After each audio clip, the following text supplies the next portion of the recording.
ہم قرآن لوگوں کے سامنے بیان کرائیں گے تو قرآن میں احکام کی دو قسمیں ہیں، ایک کا تعلق ہے عقیدے سے، ایک کا تعلق ہے عمل سے۔ عقیدے کی اہمیت زیادہ ہے یا عمل کی زیادہ ہے؟ بولو نا، عقیدے کی۔ اب عقیدے کی اہمیت زیادہ ہے تو عقیدے بہت ہیں اسلام میں، ایک توحید کا عقیدہ، رسالت کا عقیدہ، آخرت کا عقیدہ، جنت جہنم کا عقیدہ، فرشتوں کے وجود کا عقیدہ۔ تو ان میں سب سے اہم عقیدہ کون سا ہے؟ توحید۔ اب میں کبھی توحید بیان کرتا ہوں نا تو لوگ اس پہ بھی کہتے ہیں یار یہ کیوں، اس سے تو فلاں مسلک کے لوگوں کو تکلیف ہو رہی ہے، اس سے تو آپ کے ویورز کٹ رہے ہیں۔ تو میں ان سے کہتا ہوں بھائی اگر یہ بھی بیان نہیں کریں گے، توحید بھی اگر کھول کھول کے بیان نہیں کریں گے تو بہتر نہیں ہے کہ میں بھی ایک چھولے کی ریڑھی لگا لوں؟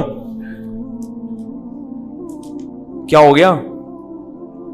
یعنی اگر قرآن کی جو ایک تو عقیدے سے اس کا تعلق ہے جس کی اہمیت عمل سے زیادہ، اور پھر عقیدے میں سب سے اہم عقیدہ کیا ہے؟ توحید۔ اور توحید میں بھی آگے یاد رکھو توحید کی اپوزٹ کیا ہے؟ شرک۔ توحید کا الٹ کیا ہوتا ہے؟ شرک۔ تو شرک کی نفی کرنا توحید ہی ہے نا۔ تو سب سے بڑا شرک پتہ ہے کیا ہے؟ اللہ کے سوا کسی کو مدد کے لیے پکارنا۔ یہ شرک کی سب سے بڑی قسم ہے اور سب سے خطرناک قسم ہے جس نے ہمیشہ مشرکوں کو برباد، ہر دور کے مشرک اس قسم کے شرک میں مبتلا ہوئے ہیں۔ وہ یہ نہیں کہتے تھے کہ اللہ جیسا اللہ بھی کوئی ہے، وہ کہتے تھے جیسے اللہ سے ہم ڈائریکٹ پکاریں تو بھی ٹھیک ہے، لیکن اللہ نے کچھ اختیارات اپنے بندوں کو بھی دے دیے ہیں، ان کو بھی پکارا جا سکتا ہے۔ اسی شرک کی نفی کے لیے دنیا میں پیغمبر آتے رہے ہیں، اور اسی کے لیے اللہ نے ہم سے ہر نماز کی ہر رکعت میں کہلوایا ایاک نعبد و ایاک نستعین، اے اللہ صرف تیری عبادت کریں گے۔ اللہ کو پتا تھا یہ عبادت کے مفہوم میں گھما دیں گے بات کو، اس لیے اگلا جملہ کہلوایا ایاک نستعین، مدد صرف تجھی سے۔ استعانہ مدد کو کہتے ہیں۔ تو اب یا اللہ مدد کے علاوہ تمام راستے اللہ نے بند کر دیے کہ نہیں کر دیے؟ تو یہ والی شرک کی بھی اگر ہم قسم بیان نہیں کریں گے، مصلحت کا شکار ہوں گے کہ ویورز ٹوٹ رہے ہیں، لوگ خراب ہو رہے ہیں، تو بھائی پھر تو قیامت میں پکڑے جائیں گے۔ اللہ کہے گا میری وحدانیت بھی اگر تم سے ممبر پہ بیٹھ کے بیان نہیں ہو رہی تھی تو بہتر تھا کہ تم بھی یو پی پہ انڈا موڑ پہ ایک چھولے کی ٹھیلی لگا کے بیٹھ جاتے۔ تو یہ بڑا خطرناک شرک ہے۔ ہاں اس پر جو اشکالات ہوتے ہیں کہ پولیس کو بھی تو مدد کے لیے پکارا جاتا ہے، وہ تمام اشکالات کے میں ایک بیان میں جوابات دے چکا ہوں، اس کو سن لیا جائے دوبارہ۔ تو اس لیے میں کہتا ہوں بھائی اپنے حال پہ ترس کھاؤ، صرف یا اللہ مدد، صرف یا۔ ہم یہ نہیں کہہ رہے کہ جس نے یا رسول اللہ مدد کہا وہ کافر ہو گیا، نہ۔ کفر کا فتویٰ لگانے میں بہت احتیاط ہے، کیونکہ ہم اس سے پوچھیں گے تمہارا مطلب کیا ہے اس کا، تو مطلب میں جا کے گہرائی میں کہیں سے بھی کوئی تعویل کھینچ تان کے نکالی جا سکتی ہو کہ ہو سکتا ہے اس کا یہ مفہوم ہو، تو اس کو مومن نہیں کہا جائے گا جب تک 100% وہ واضح طور پر نہ کہہ دے۔ لیکن یہ جملہ بہت ڈینجرس ہے۔ کفر کا فتویٰ دنیا میں لگانے میں تو احتیاط ہے، مگر آخرت میں اللہ بھی احتیاط سے کام لے گا فتویٰ لگانے میں، ایسا نہیں ہے۔ وہ تو ہمارے لیے اللہ نے کہا ہے کہ تم دل کے حال نہیں جانتے، اللہ تو دلوں کا حال جانتا ہے، اللہ کو پتا ہے کون کس نیت سے کہہ رہا ہے۔ تو اس لیے میرے بھائی اپنے حال پہ ترس کھاؤ، اپنے مذہبی رہنماؤں کے کہنے پر توحید کا راستہ نہ چھوڑو۔ عیسائی بھی اپنے آپ کو توحید پرست کہتے ہیں کہ ہم ایک اللہ کو مانتے ہیں، مگر اللہ کو ان کی توحید قبول نہیں ہے۔ تو اگر آپ بھی یا اللہ مدد، یا رسول اللہ مدد، یا علی مدد، یا غوث آدم مدد، سارے اللہ کے علاوہ پتہ نہیں درجنوں لوگ ہیں، اور یا رسول اللہ انظر حالنا، اے نبی ہمارے حالت پر رحم کریں، اے نبی ہماری طرف دیکھ، یہیں سے بیٹھے بیٹھے پکار رہے ہیں نبی کو، اور یہ عقیدہ ہے کہ نبی صلی اللہ علیہ وسلم بنفس نفیس ہماری مدد کریں گے، یہیں سے بیٹھے ہوئے ہمارا کلام سن رہے ہیں، اور خود قبر میں سے ہوتے ہوئے ہماری مدد وہیں سے کر لیں گے کیونکہ اللہ نے آپ کو اختیارات دے دیے۔ بھائی یہ شرک ہے، اللہ نے کسی کو کسی کی مدد کا اختیار نہیں دیا۔ ہاں وہ اختیارات جو اسباب کے دائرے میں آتے ہیں، اسباب کے جس کی کوئی سائنٹیفک لاجک ہو، جیسے پولیس کو مدد کے لیے پکارے تو موبائل آئے گی، اس طرح سے وہ لاجک ہے نا اس کی۔ ان لاجک جو مدد ہوتی ہے کہ جس میں کوئی ذرائع یا اسباب نہ ہو، یہ مدد صرف کون کر سکتا ہے؟ اللہ۔ اس کا اللہ نے کسی کو اختیار نہیں دیا۔ تو ہم نبی صلی اللہ علیہ وسلم کے بارے میں عقیدہ رکھتے ہیں تمام پیغمبروں کے سردار، بلکہ بعد از خدا بزرگ توئی قصہ مختصر، اللہ کے بعد نبی ہی کا مقام ہے. قصہ مختصر. شاعر نے کیسی پیاری بات. شاعر نے کہا تم نبی کی شان بیان کرتے ہو, کہہ رہے میں مختصر بات کر کے گل ویلے دی تے پھل موسم دا قصہ ہی ختم کر دیتا ہوں. بعد از خدا بزرگ توئی, اللہ کے بعد کون ہے؟ پیغمبر. جس کی بھی تعریف کی جائے نا, اس سے اونچا مقام کس کا ہے؟ نبی کا. پھر آپ کسی کی تعریف کریں, زمین آسمان کے قلابے ملا دیں, وہ تعریف نبی کی تعریف نہیں ہوگی. نبی کا مقام اس سے اونچا ہوگا. سب سے اونچے کون ہے؟ نبی. لیکن اختیارات نہیں ہے, بگڑی نہیں بنا سکتے کسی کی, کسی کو اولاد نہیں دے سکتے, کسی کو روزی نہیں پہنچا سکتے, کسی کی بگڑی نہیں بنا سکتے, اور چاند کے 2 ٹکڑے نہیں کر سکتے. لوگ کہتے ہیں چاند کے 2 ٹکڑے بھی تو وہ نبی نے نہیں کیے, وہ اللہ نے کیے ہیں. نبی کو حکم تھا اشارہ کر دے میں ٹکڑے کر دوں گا. تبھی نبی سے مشرکین اور بھی معجزوں کا مطالبہ کرتے تھے, آپ یہ کریں آپ یہ کریں. نبی نے فرمایا کہ سبحان ربی هل كنت الا بشر رسولا, میں تو انسان ہوں بھائی, میں یہ نہیں کر سکتا کہ یوں اشارہ کروں نہریں جاری ہو جائیں. میرے میں اختیارات تھوڑی ہیں. تو اللہ نے کر دیے تھے ٹکڑے, اللہ نے مجھے حکم دیا تم آپ اشارہ کریں تو میں کر دوں گا. تو جب اللہ کرنا چاہتا ہے, میں نے اشارہ کیا, اللہ نے کر دیا. اب اللہ نہیں چاہ رہا تو میں کہاں سے کروں گا بھائی؟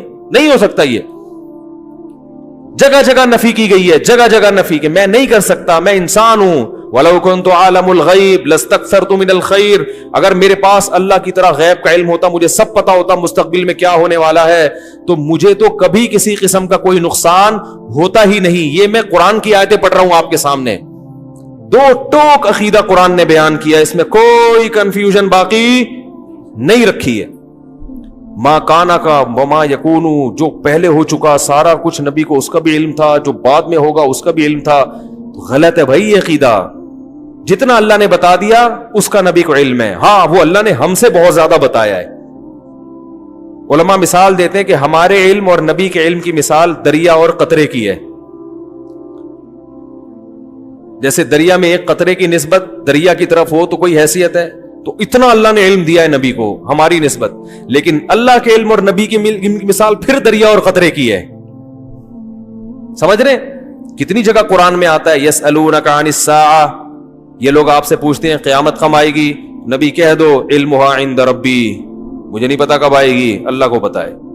سب باتوں کا آپ نے نہیں بتایا, بہت سی باتوں میں آپ نے کہا مجھے علم نہیں ہے. تو یہ عقیدہ کہ سب کچھ علم تھا, ساری چیزوں کا علم تھا, یہ شرک ہے, کفر ہے. یہ اللہ کی صفت علم ہے, نبی کو کیا کر رہے ہیں؟ شریک کر رہے ہیں. تو اپنے ایمان کو بچاؤ, توحید کے بغیر مغفرت کا امکان نہیں ہے. چاہے راتوں میں تہجد کے محراب بنا دو ماتھے کے اوپر, چاہے رو رو کے پاگل ہو جاؤ, اللہ نہیں مغفرت کرے گا. 2 ٹوک الفاظ میں کہہ دیا اللہ نے. پہلے اللہ کو اللہ سمجھا جائے گا تو پھر اللہ سے مانگا جائے گا. تبھی اللہ نے کہا مانگنے سے پہلے بھی کیا ایاک نعبد و ایاک نستعین کا اقرار. حدیث میں, بخاری کی حدیث ہے, نبی صلی اللہ علیہ وسلم نے فرمایا کہ بندہ جب سورہ فاتحہ پڑھتا ہے تو کہتا ہے الحمدللہ رب العالمین, تو اللہ تعالیٰ بندوں سے کہتے ہیں حمیدنی عبدی, میرے بندے نے میری حمد و ثنا کی ہے. وہ سکھائی بھی اللہ نے.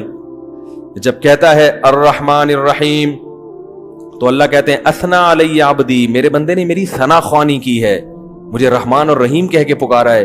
پھر جب بندہ کہتا ہے مالک یوم الدین, روز جزا کا مالک ہے, تو اللہ کہتے ہیں مجدنی عبدی, میرے بندے نے میری بزرگی اور میری شان کو بیان کیا کہ میں مالک ہوں گا قیامت کے دن.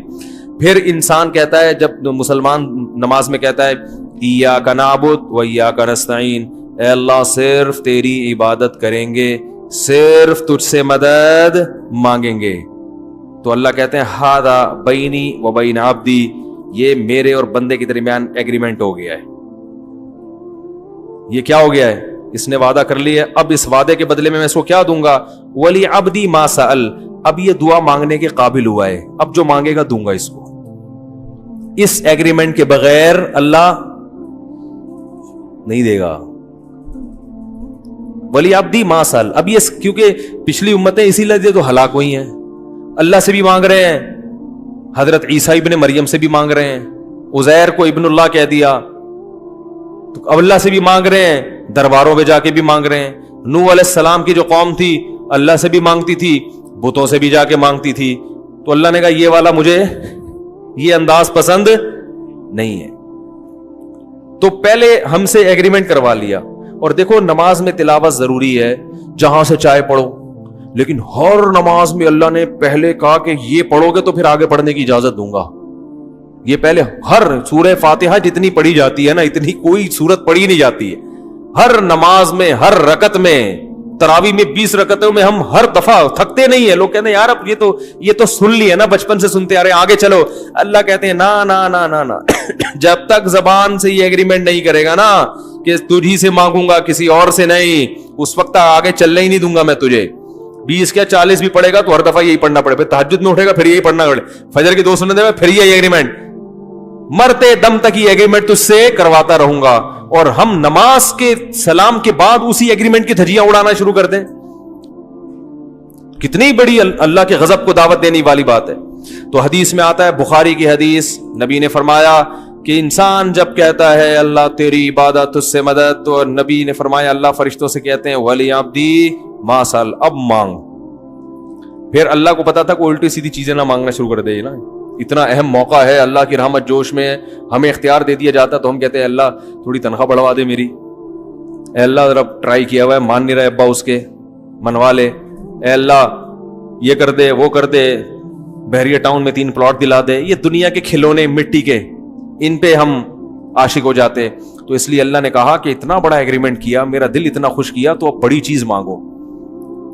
کیا اہدنا الصراط المستقیم، سیدھے راستے پہ چلا دے. سیدھے راستے پہ چل گئے تو بحریہ ٹاؤن میں پلاٹ نہ ملے تو بھی جنت، مل جائے تو بھی جنت، ہو جائے وہاں تو بھی جنت، نہیں ہو ہے بھائی کنوارے ہی مر جاؤ تو بھی کیا ہے بیماری میں چلے گئے تو بھی جنت، صحت کے ساتھ، کیونکہ جانا تو ہے.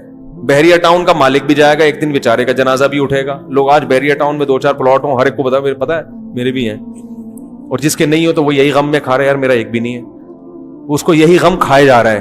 تو اللہ کے بندو 10 15 20 سال کے بعد ختم. جن لوگوں کے پلاٹ ہیں نا ان میں سے کوئی بھی زندہ نہیں ہوگا. جو مالک ہے نا، اونر ہے، اسی کا جنازہ ہوگا. لوگ کندھا دیتے ہوئے جا رہے ہوں گے، کلمہ پڑھتے ہوئے جا رہے ہوں گے، اور زمین میں دفن کر کے مٹی پھینک کے آ جائیں گے. اور پھر وارثون میں جھگڑا شروع ہو جائے گا، یہ میرا ہے، یہ میرا ہے، یہ فلاں کا ہے، یہ اس کا ہے. لوگ آ کے پھر وہ وارث سمجھ رہے ہوں گے ہم جیسے ہمیشہ رہیں گے. پھر تھوڑے دنوں کے بعد انہی وارث میں سے ایک اسی طرح پتلی گلی سے نکلنا شروع. آج اس کا پھر 100-200 سال کے بعد بھول جائیں گے اصل اونر کون تھا. اسکول میں پڑھایا جائے گا. ایک دفعہ کا ذکر ہے کہ ایک شخص کے دل میں خیال آیا، once upon a time there was a man، جس نے he planned، شعر ہو گیا کہ نہیں ہو گیا، there was a man he planned، اس نے یہ پلان بنایا کہ جناب ایک بحریہ ٹاؤن میں اس طرح کرنا چاہیے، اور پھر آج یہ اسی کی کاوشوں کا نتیجہ ہے. once upon a time، تو یہ سب once upon a time بن جائے گا نا، ایک دفعہ کا ذکر ہے. تو ایسے ہی ہوتے ہوتے ہوتے سارے جا رہے ہیں. تو اس لیے اللہ نے کہا بھائی فوکس کس چیز کو کرو، اہدنا الصراط المستقیم، اے اللہ سیدھے راستے پہ چلا دے. جو انعام یافتہ لوگوں کا راستہ ہے، پیغمبروں کا راستہ، صدیقین، شہداء، صالحین کا راستہ، ان لوگوں کے راستے پر چلا. مائیکل جیکسن کے راستے پہ نہیں چلا، فنکاروں اداکاروں کے راستے پہ نہیں چلا. وہ لوگ جن کی زندگی پوری انٹرٹینمنٹ کے علاوہ کوئی مقصد ہی نہیں ہے ان کا، شراب، کباب، زنا، عیاشی، موسیقی، ان لوگوں کا نہیں، پیغمبروں والا راستہ چاہیے. تو اس لیے توحید کے معاملے میں اللہ بہت حساس